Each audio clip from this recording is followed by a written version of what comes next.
सुधा को एक डायरी मिली। इस डायरी में उसके पिता का पत्र मिला, जो उसके पिता ने अपने निधन से महज एक दिन पहले लिखा था। सुधा ने वकील बनने के अपने सपने को पीछे छोड़ते हुए महज 21 साल की उम्र में शादी कर ली थी। लेकिन दुर्भाग्य से उसका यह रिश्ता किसी बुरे सपने से कम नहीं था। हर शाम काम से घर लौटने के बाद सुरेश खूब शराब पीता और हंगामा करता। एक रात जब सुधा ने सुरेश को डिनर परोसा, तो उसने खाने की प्लेट हवा में फेंकते हुए उसे धक्का दे दिया। फिर वह नशे में धुत होकर चिल्लाया, "यू आर वर्थलेस! तुम अच्छा खाना तक नहीं बना सकती।"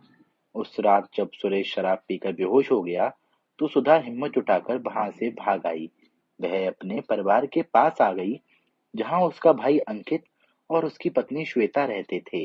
हालांकि उसने अपनी वापसी के बारे में सूचित कर दिया था, लेकिन वे उसे देखकर बहुत खुश नहीं थे। उसने अपना बैग लिया और अपने कमरे में सब कुछ बदला हुआ देखकर उसे बहुत हैरानी हुई। उसके खिलौने और किताबों वाली अलमारी को हटा दिया गया था, यहाँ तक कि उसका बिस्तर भी अब वहां नहीं था। यह सब देखकर सुधा रोने लगी और भागते हुए अपने पिता के कमरे में चली गई, जिनका कुछ साल पहले निधन हो गया था। वहां अलमारी के नीचे की शेल्फ में अपने सभी सामानों को देखकर उसने उस अलमारी को खोला। वहां उसे एक डायरी मिली।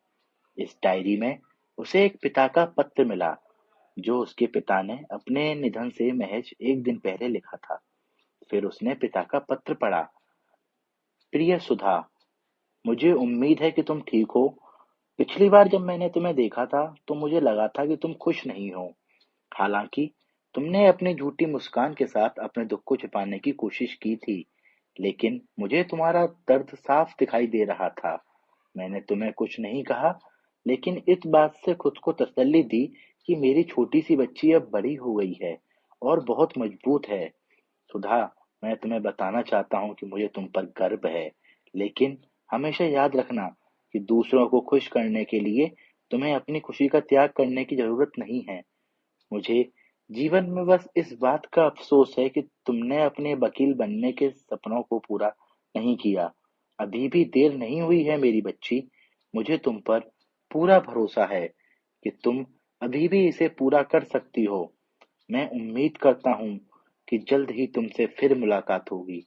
मेरी प्यारी बच्ची, सदा खुश रहो और अपने परिवार का ख्याल रखो। तुम्हारे पापा। उसे लगा कि जैसे उसके पिता उसके बगल में बैठकर ये शब्द उससे कह रहे हैं। उसके आंसू दृढ़ संकल्प में बदल गए। उसने दीवार पर अपने पापा की तस्वीर को देखा और कहा, धन्यवाद पापा, मैं आपको कभी निराश नहीं करूंगी। आज सुधा एक वकील है। उसका एक बड़ा ऑफिस है, जहां वह प्रतिदिन कई क्लाइंट के साथ डील करती है। हर सुबह काम शुरू करने से पहले वह डायरी निकालकर पिता का पत्र जरूर पढ़ती है, जिसने उसकी जिंदगी बदल दी। Thank you.